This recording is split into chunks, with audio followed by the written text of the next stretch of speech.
नमस्कार, मैं रवीश कुमार। मुद्दों को भले ना जगह मिल रही हो, मगर हार जीत के हिसाब से ही सही नगरपालिका चुनावों को मीडिया में काफी जगह मिलने लगी है। बीजेपी ने पंचायत, जिला परिषद, नगरपालिका और निगमों के चुनावों को राजनीतिक रूप से महत्वपूर्ण बना दिया है। इन चुनावों की राजनीतिक खोज या कहिए कि फिर से खोज का काम बीजेपी ने ही किया। पूरी ताकत झोंक देती है पार्टी। राष्ट्रीय अध्यक्ष से लेकर सांसद, मंत्री तक इन चुनावों में प्रचार करते हैं। इसके जरिए बीजेपी बड़ी संख्या में अपने नए कार्यकर्ताओं की राजनीतिक महत्वाकांक्षा को बनाए रखती है। कार्यकर्ताओं को भी लगता है कि अभी पार्षद बन जाओ, कल विधायक और सांसद भी बनेंगे। इस तरह से कार्यकर्ताओं की फौज को खपाने का या उन्हें सक्रिय रखने का बीजेपी ने एक बड़ा ही अच्छा तरीका निकाला है। इस रणनीति ने बीजेपी को अर्धसैनिक बल की तरह बना दिया है, जिसका ट्रक किसी नए लोकेशन पर जाने के लिए तैयार दिखता है। एमसीडी चुनाव के कवरेज का जो स्वरूप आपने मीडिया में देखा, वो बीजेपी के कारण ही है। चंद हिंदी और अंग्रेजी अखबार ही नगरपालिका की नियमित खबरें करते हैं। चैनलों में तो ना के बराबर ही एमसीडी को जानने वाले रिपोर्टर होंगे। इसके बाद भी पहली बार न्यूज चैनलों ने एमसीडी के चुनाव और नतीजों को लोकसभा की तरह कवर किया। आप याद कीजिए, कब 800 करोड़ से भी कम बजट वाले तीनों एमसीडी के चुनाव को चैनलों पर इतनी जगह मिली है।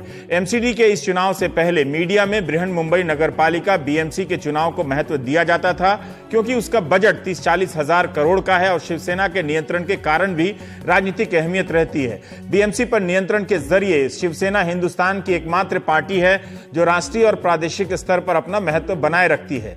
अभी भी कई दल निकाय चुनाव को महत्व ही नहीं देते हैं। बीजेपी ने निकाय चुनाव को हाई प्रोफाइल बना दिया, जो कि होना भी चाहिए था।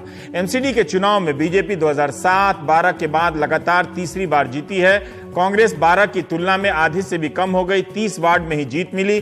पहली बार चुनाव लड़ रही आम आदमी पार्टी को 0 सीट थी, 48 वार्ड में जीत मिली है। बीजेपी को 181 वार्ड में जीत मिली है। उत्तरी एमसीडी के 104 में से 64 वार्ड में बीजेपी विजयी रही। दक्षिणी एमसीडी के 104 में से 70 पर विजयी रही बीजेपी और पूर्वी एमसीडी के 64 वार्ड में से 48 वार्ड में बीजेपी जीती। तीनों निगमों में बीजेपी को बहुमत हासिल है। आज कई चैनलों पर एमसीडी के नतीजों के विश्लेषण के दौरान एंकर, रिपोर्टर और जानकार के सवालों में 2 सवाल मुख्य रूप से थे। आप चाहे तो यूट्यूब पर जाकर फिर से उन्हें देख सकते हैं और आपने देखा भी होगा। ये कि बीजेपी ने 10 साल में कुछ नहीं किया, भ्रष्टाचार और गंदगी रही, फिर भी प्रचंड तरीके से जीती। बीजेपी ने नाराजगी से बचने के लिए अपने सभी पार्षदों को टिकट काट दिए।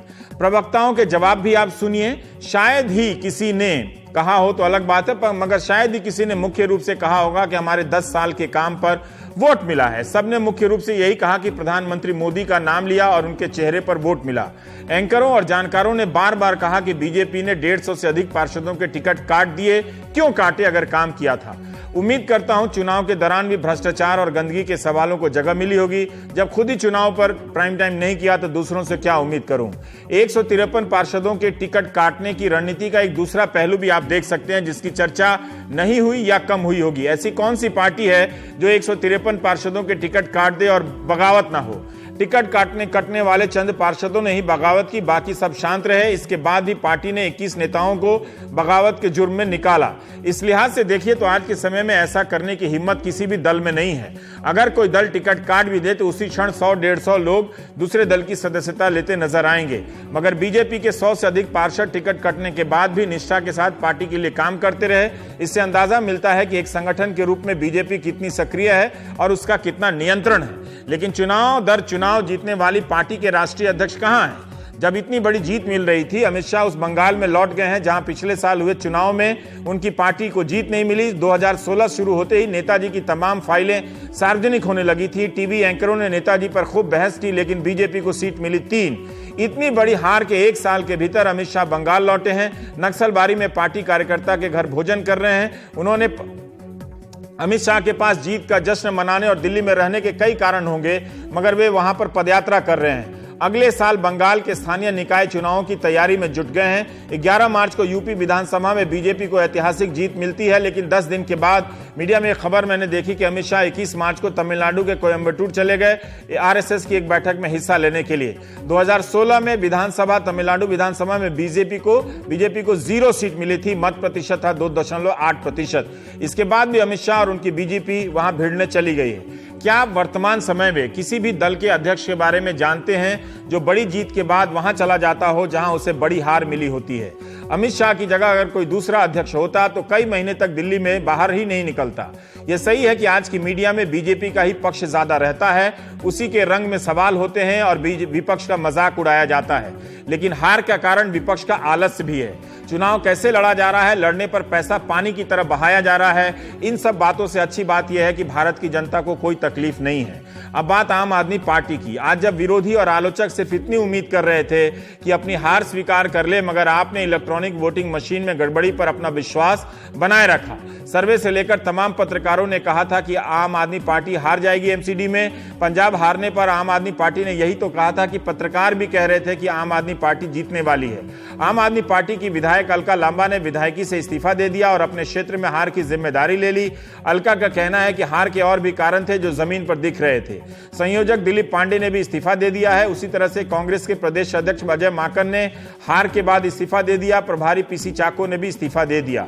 अगर इस्तीफा देने वाले किसी का नाम छूट गया हो तो मैं कान पकड़कर माफी मांगता हूं। अब प्रॉब्लम यह है कि जिन पर इन इस्तीफों को स्वीकार करने की जिम्मेदारी है, उनसे भी तो इस्तीफा मांगा जा रहा है। मेरी राय में हर पार्टी में एक इस्तीफा सचिव होना चाहिए, जिसके पास अध्यक्ष से लेकर कार्यकर्ता तक का इस्तीफा स्वीकार करने का स्वतंत्र पावर हो। एमसीडी चुनाव में आम आदमी पार्टी के अलावा एक और पार्टी पहली बार हिस्सा ले रही थी, जो उसी से निकली हुई है, स्वराज इंडिया। 11 महिलाओं को टिकट दिया, पर्यावरण को मुद्दा बनाया। दिल्ली की जनता ने साबित कर दिया कि उसे अच्छाई नहीं चाहिए, अच्छे अच्छे मुद्दे नहीं चाहिए। सुबह से जानकार अरविंद केजरीवाल के अहंकार पर पीएचडी कर रहे थे। अगर उन्हें विनम्रता की इतनी ही तलब थी तो योगेंद्र यादव का ट्वीट देख लेते और दिल्ली वालों से पूछ सकते थे कि योगेंद्र जी की विनम्रता में ऐसी क्या कमी थी जो एक भी सीट नहीं मिली। सुबह सुबह उनका ट्वीट था कि एमसीडी की गिनती शुरू हो रही है, मैं शून्य अपेक्षाओं के साथ, जीरो एक्सपेक्टेशन के साथ शुरू कर रहा हूं। इसके अलावा जो भी आएगा वो बोनस होगा। राजनीति में ऐसी भाषा अब कहां बची है, लेकिन ऐसी भाषा से भी वोट नहीं मिला। फिर भी आप ये नहीं कह सकते कि भारत की राजनीति में शराफत नहीं बची है। नतीजे आने के बाद स्वराज इंडिया के योगेंद्र यादव ने एक और ट्वीट किया शाम को। उम्मीद के अनुसार स्वराज इंडिया को कोई सीट नहीं मिली। अभी तक वोट शेयर के नंबर नहीं आए हैं, पर उम्मीद से कम लग रहा है। हमें भी आत्ममंथन करने की जरूरत है। इसके बाद भी योगेंद्र यादव ने अपना प्रेस रिलीज भेजा है कि वो विपक्ष की भूमिका निभाएंगे और राजनीतिक दल की भूमिका निभाते रहेंगे। अंत में दिल्ली के मुख्यमंत्री अरविंद केजरीवाल के ट्वीट में भी विनम्रता की झलक मिली। उन्होंने ट्वीट किया कि मैं बीजेपी को तीनों एमसीडी में विजय पर बधाई देता हूं। मेरी सरकार दिल्ली की बेहतरी के लिए एमसीडी के साथ मिलकर काम करने की उम्मीद लगाए बैठी है। ये कहा उन्होंने। मुद्दों पर चुनाव हुआ या नहीं, अब इस पर बात करने से कोई फायदा नहीं। यह जीत उन 46% लोगों की भी है जिन्होंने वोट नहीं डाले। वैसे 46% ने वोट क्यों नहीं डाले, यह सवाल पूछा जा सकता है। वैसे उनको भी बीजेपी में शामिल कर देना चाहिए। प्राइम टाइम में हम बात करेंगे। हमारे साथ शर्मिष्ठा मुखर्जी हैं, दिल्ली कांग्रेस की प्रवक्ता, आशुतोष हैं, आम आदमी पार्टी के प्रवक्ता, और विजेंद्र गुप्ता जी हैं, आप नोएडा से हैं। तो आप जीते हैं, तो आपसे ही पहला सवाल बधाई के साथ। विजेंद्र जी, मैं सुबह से देख रहा था और आपने कई चैनलों में इस सवाल का सामना भी किया कि आपकी पार्टी एमसीडी में काम के बदौलत कम जीती है, नाम और चेहरे के बदौलत जीती है।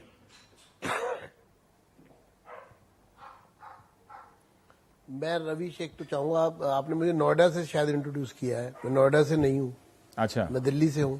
नहीं, आप नोएडा में हैं इस वक्त। अच्छा, चलिए कोई बात नहीं। हाँ, अच्छा, हाँ, अच्छा, ठीक है। हाँ, मैं नोएडा में हूँ इस समय। हाँ, आपके शो के लिए मैं यहाँ रुक गया था। हाँ जी, अब सवाल की। जी। सवाल मेरा यही था। दोबारा तो थोड़ा सवाल दोहरा देंगे। हाँ, सवाल यही था कि सुबह से आप इस सवाल का सामना कर रहे हैं और सारे लोग यही अब बार बार कह रहे हैं और लिखे जा रहे हैं कि एमसीडी में बीजेपी का प्रदर्शन खराब था, भ्रष्टाचार था और चारों तरफ गंदगी फैली हुई थी। इसके बाद भी बीजेपी को जीत मिली है, किसी को समझ नहीं आ रहा है। आप कह रहे हैं कि मोदी जी के कारण जीत मिली है, तो क्या ऐसा भी हो सकता है कि इतने सारे आरोपों के बाद भी सिर्फ मोदी जी के कारण आपको जीत मिल सकती है? देखिए, मैं रवि जी 2-3 बातें स्पष्ट कर दूं जो आपने अपने वक्तव्य में भी कही। पहला तो यह है कि 181 सीटों पर भारतीय जनता पार्टी जीती है।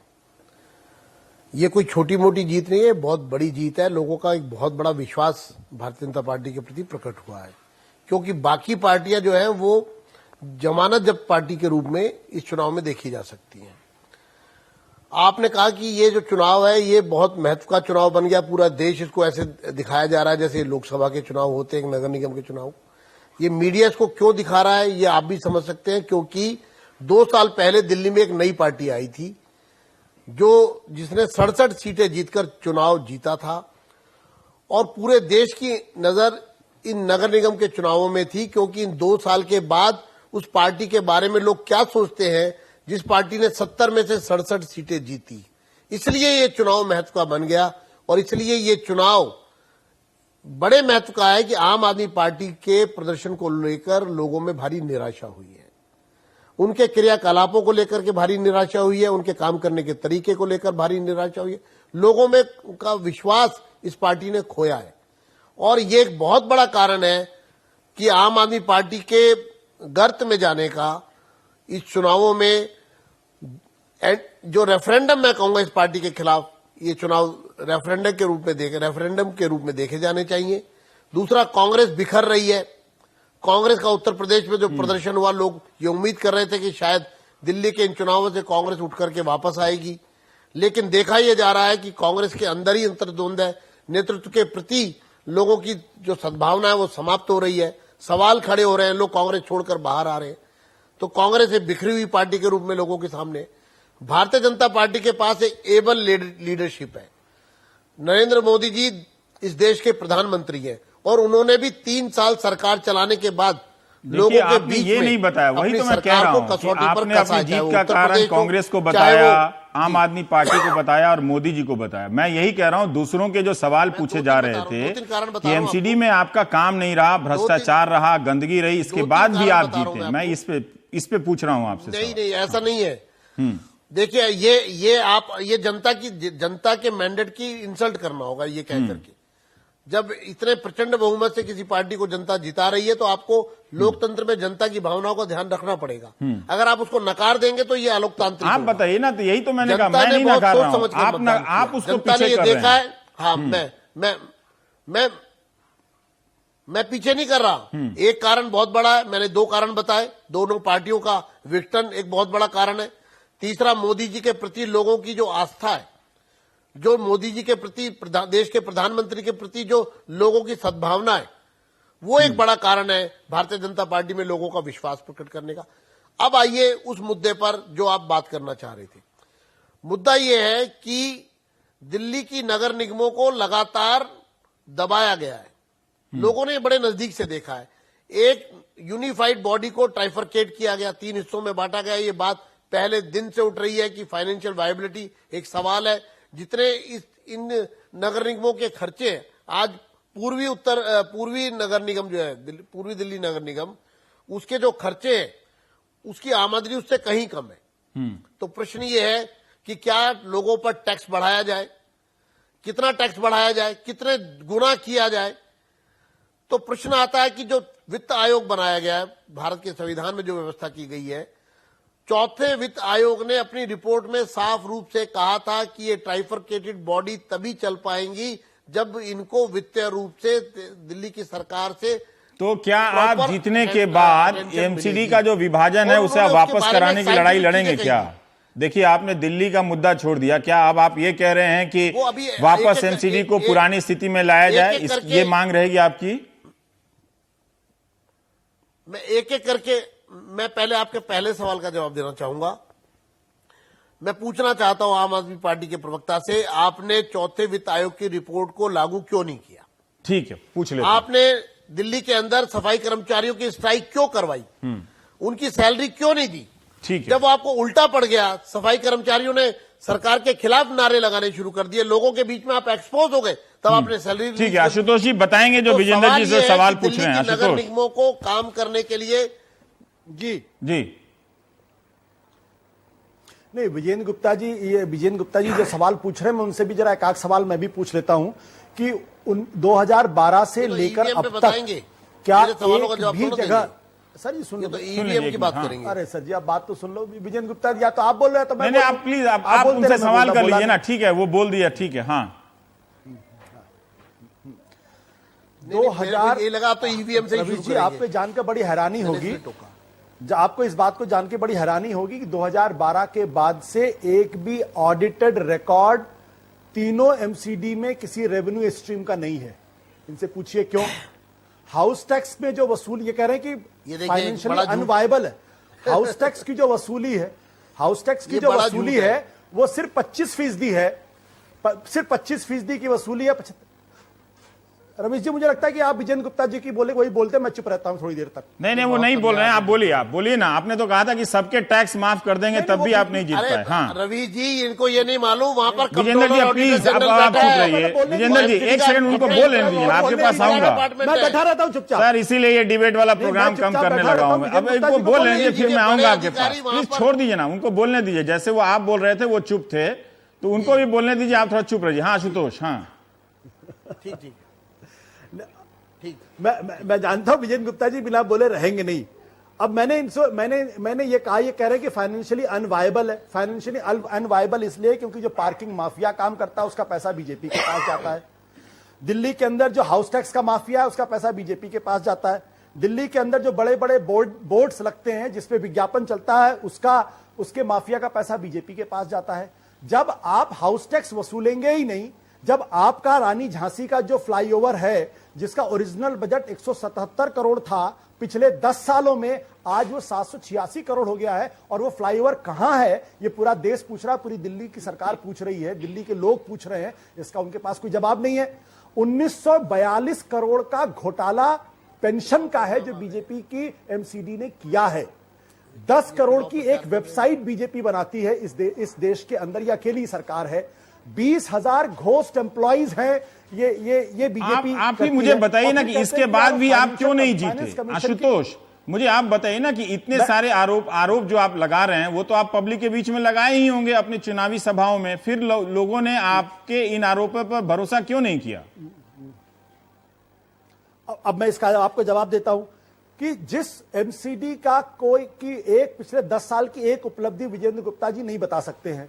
आम आदमी पार्टी ने पिछले 2 सालों के अंदर चाहे बिजली का मसला हो, चाहे पानी का मसला हो, चाहे सरकारी स्कूलों का मसला हो, चाहे वैट माफी का मसला हो, चाहे कुछ भी हो, जीरो टैक्स बजट 2 साल में दिया, एक भी टैक्स नहीं लगाया। आप क्यों नहीं जीते? उसके बाद अब हमको खबर यही बता रहा हूं मैं आप, उसके बाद खबर यह मिलती है कि बीजेपी के 181 सीटें मिल गई।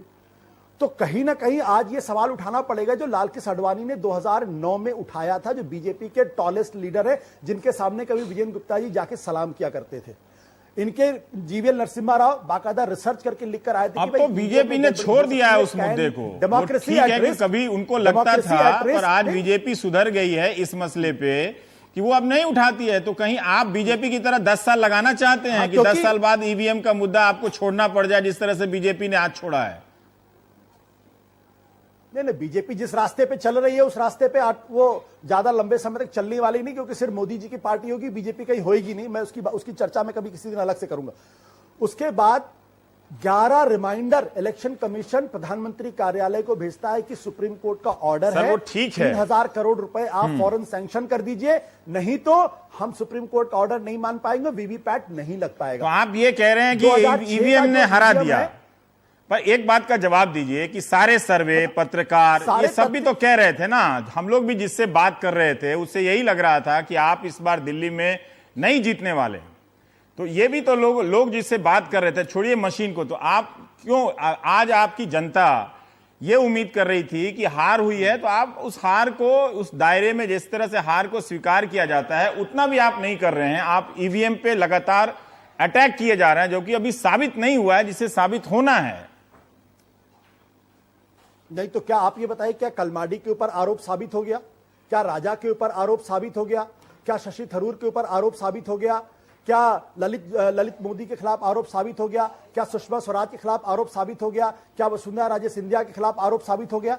आप क्यों उनको भ्रष्ट बोलते हैं? आप क्यों उनको भ्रष्टाचार गंभीर आरोप लगाते हैं? अगर आपको कंक्लूसिव एविडेंस ही चाहिए तो फिर पत्रकारिता कैसे होगी इस देश के अंदर? मैं कह रहा हूं, बिना एविडेंस के पत्रकारिता कैसे करेंगे? आप ये भी बताइए ना। लूजर नहीं है। बिना एविडेंस का पत्रकारिता कैसे करेंगे? कैसे करेंगे? आप मुझे बताइए। देखिए, आपका टैक्स का सारी कमियां आपने बता दी, ईवीएम का मुद्दा आप उठाते रहे। आपको नहीं लगता कि आपके नेतृत्व में कोई समस्या है? आपके पार्टी के सहयोगी आरोप लगा रहे हैं, आपके जो पुराने साथी जो निकल गए हैं वो फिर से आ गए हैं आप लोगों पर नेतृत्व पर हमला करने के लिए। तो वहां कोई गड़बड़ी नहीं है? ऐसा कैसे हो सकता है कि आप चुनाव हार रहे हैं और आपके पार्टी की नीति, रणनीति और नेता में कोई गड़बड़ी नहीं होगी? क्या आप लोग उससे मुक्त हैं? नहीं रवीश जी, मैं पूरी ईमानदारी के साथ कहता हूं कि ऐसी आम आदमी पार्टी बिल्कुल नहीं है जो ये कहे कि उसके अंदर कोई खामी नहीं है, कोई कमी नहीं है, कोई गलती नहीं है, कोई कमजोरी नहीं। यस, हमारे अंदर भी कमजोरियां हैं, हमारे अंदर भी गलतियां हैं, हम भी गलतियां करते हैं, हमारे अंदर भी खामियां हैं। हम उन गलतियों को समय रहते रहते हम उसको स्वीकार भी करते हैं और पब्लिक के सामने जाके अपनी गलती मानते भी। अकेली पार्टी है। दूसरी बात, अगर कहीं कोर्स करेक्शन की जरूरत पड़ेगी, पार्टी 100% कोर्स करेक्शन करेगी। आत्ममंथन पार्टी को करना है, आत्ममंथन पार्टी करेगी। हार की समीक्षा, जीत की समीक्षा पार्टी लगातार करती रहती। लेकिन हम एक महत्वपूर्ण सवाल उठा रहे हैं इस देश के अंदर कि अगर ईवीएम के मसले पे संदेह है तो ये लोकतंत्र की जो व्यवस्था है, जो संवैधानिक मोटा मोटी शर्मिष्ठा जी के पास अब मैं जाना चाहता हूं। आशुतोष ईवीएम पे हैं, विजेंद्र जी मोदी जी पर हैं, उनके ये ईवीएम से हार रहे हैं, वो मोदी जी के कारण जीत रहे हैं। ठीक, आपका क्या प्रॉब्लम है कि आप दिल्ली जैसी जगह में भी आप लोग वापसी नहीं कर पाए? देखिए, आप 2015 से तुलना कीजिए। क्या आपके कार्यकर्ता भी भाग गए हैं कांग्रेस छोड़ के? ये आप बहुत ही एक गलत बात बोल रहे हैं, क्योंकि दो सीनियर लीडर्स जो कांग्रेस को बिल्कुल कांग्रेस का पीछे छोड़ा घूप कर इलेक्शन की 3 दिन पहले चले गए, जिनको कांग्रेस से सब कुछ मिला। तो लगता है कि उनकी राजनीति में आइडियोलॉजी नाम की, विचारधारा नाम की कोई चीजों की महत्व नहीं है। ये क्यों नहीं लगता है कि आपकी पार्टी में कोई विचारधारा नहीं बचा होगा, इसलिए वो विचारधारा की तरफ चले गए? ये आपको देखने का नजरिया है। मुझे नहीं लगता कि ऐसे बात है। अभी भी दिल्ली का बात छोड़िए, देश की किसी भी गांव में आप जाइए, एक मिनिमम एक फैमिली आपको कांग्रेस को मिलेगी। एक ही फैमिली कांग्रेस की रह गई है ना, कहीं ऐसा ना हो कि वही मिनिमम रवीश जी, अगर आप हर बात को ट्विस्ट करना चाहते हैं तो आप ट्विस्ट कीजिए। तो मैंने बोला कि मिनिमम एक मतलब कम से कम एक।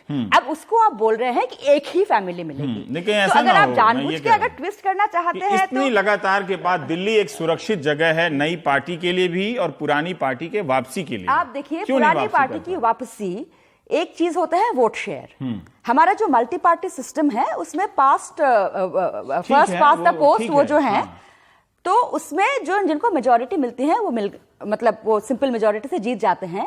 लेकिन एक जो वोट शेयर होते हैं वो भी रिफ्लेक्ट करते हैं कि पार्टी कितना अपना लॉस्ट ग्राउंड रिकवर कर रहे हैं। 2 साल पहले हमारा वोट शेयर थी असेंबली इलेक्शन में 9%, अभी है 21.5%, 9.5%, 21.5%। वोट शेयर के हिसाब से अगर आप देखेंगे तो कांग्रेस को सबसे ज्यादा मिली हैं। इसमें लोग, हाँ बेशक आम आदमी पार्टी को ज्यादा सीटें मिली हैं, लेकिन वोट शेयर के माध्यम से, पब्लिक परसेप्शन के माध्यम से अगर सचमुच किसी का बहुत जबरदस्त हार हुई है वो है आम आदमी पार्टी की। और उनका आपकी सफलता है वोट परसेंट का, आप 9 से 21 पर हैं। डेफिनेटली देखिए, हम एक बिल्कुल रॉक बॉटम पर पहुंच गए थे और किसी भी पॉलिटिकल पार्टी या किसी भी लीडर का पास मैजिक जादू छड़ी नहीं होता है। सही से बताइए, क्या आपकी पार्टी के कार्यकर्ता उस शिद्दत से, बड़े वाले नेता जो मंत्री रहे हैं बहुत दिनों तक, वो लोग प्रचार कर रहे थे एमसीडी के चुनाव में जिस तरह से बीजेपी के सांसद या विधायक करते हैं? देखिए, सारे जो हमारे सीनियर लीडर्स हैं सभी को डीपीसीसी की तरफ से लेटर गया, रिक्वेस्ट लेटर। लेकिन गए और नहीं। सुनिए, गए या नहीं गए वो मुझे नहीं पता, लेकिन बहुत सारे प्रवक्ता हैं। नहीं, मैं बता रही हूँ सर, आप वो लोग जब बात कर रहे थे तो आप तो यू आर नॉट, वही मैं उनको भी अगर आप कंटिन्यूअसली इंटरप्ट करेंगे तो कोई फायदा नहीं। आप बताइए ना, डीपीसी से चिट्ठी गया मैं तो बता ही रही हूँ, लेकिन अगर आप कंटिन्यूअसली इंटरप्ट करेंगे तो मैं कैसे बताऊंगी। एमसीडी इलेक्शन में ये काउंसिलर्स के ऊपर होते हैं, वो किनको बुलाना चाहते हैं, किनको नहीं बुलाना चाहते हैं। आपको याद होगा लवली जी जिस दिन उन्होंने बीजेपी ज्वाइन करे उसके पहले शाम वो कैंपेन कर रहे थे। संदीप दीक्षित जी ने कैंपेन किया, हारून यूसुफ जी ने कैंपेन किया। शीला जी के बारे में मुझे ऑनेस्टली नहीं पता कि उन्होंने कैंपेन किया या नहीं किया, बट अदरवाइज ऐसा कौन सी और लीडर है जिन्होंने कैंपेन नहीं किया? अशोक वालिया जी, डॉक्टर वालिया, वो राहुल गांधी ने किया, बीमार हैं। दिग्विजय सिंह ने किया, सलमान खुर्शीद ने किया, बीजेपी के बड़े बड़े मंत्रियों और सलमान खुर्शीद ने किया, शशि थरूर ने किया। यही मैं जानना चाहता हूं। बिल्कुल, शशि थरूर जी ने किया, सलमान खुर्शीद जी ने किया, सचिन पायलट ने किया, दीपेंद्र हुड्डा जी और भूपेंद्र हुड्डा जी ने किया। मतलब बहुत सारे लीडर्स आए कि, लेकिन राहुल गांधी जी ने नहीं किया, क्योंकि हम ये एमसीडी मुद्दा जो है, एमसीडी जो चुनाव है, वो बहुत ही जमीनी स्तर पे लड़ा जाता है। यही तो बात मैंने शुरुआत इसी से की ना, कि देखिए, और आप ये एमसीडी जो बोल रही है ना, उसी को बीजेपी ने एमसीडी बना दिया है, एमपी के लेवल का। आप अभी भी उसको सोचने को, छोटा चुनाव है, वहां राहुल गांधी को, अमित शाह बंगाल क्या करने गए? वो आपको पता है लोकल बॉडीज के इलेक्शन होने जा रहे हैं, उसके लिए गए ना। भारतीय जनता पार्टी के राष्ट्रीय अध्यक्ष हैं, इस वक्त उनका प्रोफाइल बहुत हाई है, कई जगह चुनाव जीत रहे हैं, लेकिन इसके बाद भी वो किस चुनाव के लिए गए? विधानसभा का चुनाव तो हो नहीं रहा आपके राज्य में। हो सकता है कि आप जो बोल रहे हैं, लेकिन मैं ट्रेडिशनली बात कर रही हूं कि ट्रेडिशनली कभी भी एमसीडी चुनाव को प्राइम मिनिस्टर, देश की जो प्रधानमंत्री हैं, उनका इमेज पर लड़ा नहीं जाते हैं। और ये यही दर्शाते हैं कि बीजेपी का state leadership is completely bankrupt. तो आप उसके बाद भी अगर उसको तो जीतने से मतलब है ना, तो आप इसका मतलब है कि आप मुद्दे नहीं उठा पाए, आप मुद्दे नहीं उठा पाए। हम हर मुद्दे को उठाए। हर पिछले 2 साल से इफेक्टिवली कांग्रेस असेंबली में नहीं रहते हुए भी पिछले 2 साल में दिल्ली में कांग्रेस एक इफेक्टिव ऑपोजिशन की भूमिका बहुत ही सक्रिय और बहुत ही जोरदार तरीके से निभाए। और ये बात बीजेपी की लीडरशिप भी स्वीकार करते हैं। मुझे बहुत सीनियर बीजेपी लीडर्स पर्सनली बोले हैं कि दिल्ली में कांग्रेस बहुत अच्छा कर रहे हैं। ये बड़ा अच्छा है कि आप लोग पर्सनली कुछ अच्छी बातें भी करते हैं। होना चाहिए, वो जनता को भी मालूम होना चाहिए। एक ब्रेक लेने दीजिए, एक ब्रेक लेते हैं, फिर आएंगे तो फिर बात करेंगे हम।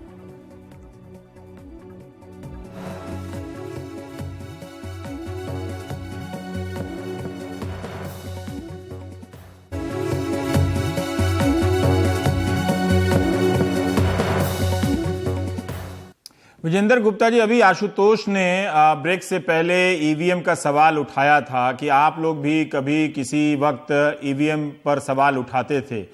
आप लोगों को किस तरह का जवाब मिला? कैसे संतुष्ट हुए कि आप लोगों ने अब ईवीएम पर सवाल उठाना बंद कर दिया है?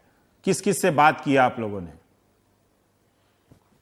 देखिए, मैं समझता हूं कि आशुतोष जी जो प्रश्न करने की कोशिश कर रहे हैं, उस प्रश्न में वो खुद घिरे हुए हैं। क्योंकि 2 साल पहले जब ये जीते थे तब इन्होंने ईवीएम पर सवाल नहीं उठाया, लेकिन जब से इन्होंने हारना शुरू किया है, पंजाब में हारे, गोवा में हारे, दिल्ली में हारे, तो अब ये लगातार ईवीएम की बात कर रहे हैं। आप जो कुछ साल पहले आशुतोष ने कहा कि आप लोग भी पहले उठाते थे ईवीएम पे सवाल। मैंने कहा मैं उस बहस में नहीं जाना चाहता। मैं उस बहस में नहीं जाना चाहता क्योंकि ये मुद्दे से भटकाना चाह रहे हैं। तो आप फिर इस बहस में क्यों आ रहे हैं? विफलता है उसको ये छुपाना चाह रहे हैं, राइट। और ये इसको लंदन और अमेरिका की बात करके ये चुनाव से लोगों का ध्यान हटाना चाहते हैं, जबकि लोग ये सुनना चाहते हैं कि लोगों ने इनको क्यों हराया।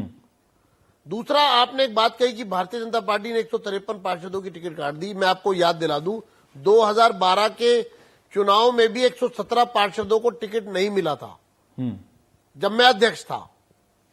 अच्छा, तो ऐसा नहीं है कि भारतीय जनता पार्टी, क्योंकि ये सीटों का बड़ा भारी रीशफलिंग होता है। एक बात आप समझ लीजिए, यहां पर 50% रिजर्वेशन है, और जो सीट जनरल है वो जरूरी नहीं है अगली बार भी जनरल होगी। वो महिला भी हो सकती है, वो शेड्यूल कास्ट रिजर्व भी हो सकती है, वो शेड्यूल कास्ट महिला रिजर्व भी हो सकती है।